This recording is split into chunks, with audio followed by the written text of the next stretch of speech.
you don't have to speak English.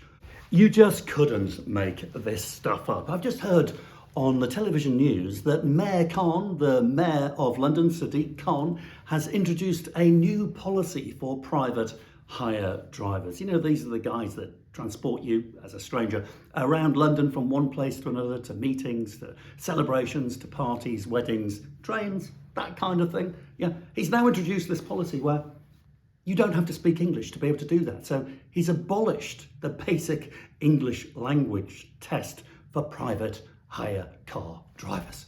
Now, you've got to remember that we are now living in a post-common sense era. And this is a perfect example of this. You've also got to look at the kind of the funny irony, because if you don't laugh, you're going to cry. The irony is this: English, that language that was exported around the world in the 19th century by the British Empire, you know, me mentioning that is going to go down like a lead balloon, but it's just a fact. The British exported English language. 106 countries around the world use and celebrate the language of English. 90% of the world's airlines speak English. The vast majority of music and television programs are produced in English. Also, the vast majority of scientific and medical documents are produced in English. English is the world's common language that binds hundreds of millions of people around the world together and harmoniously.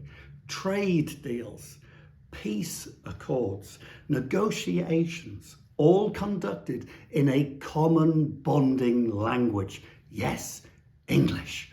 Now let's zoom back to London, the capital of the old British Empire, the capital of Great Britain and of England.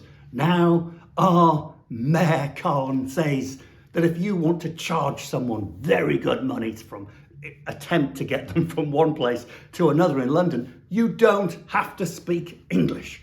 What a great celebration that is. So over to you. Is this a leap forward into modernity, or are we taking a step back?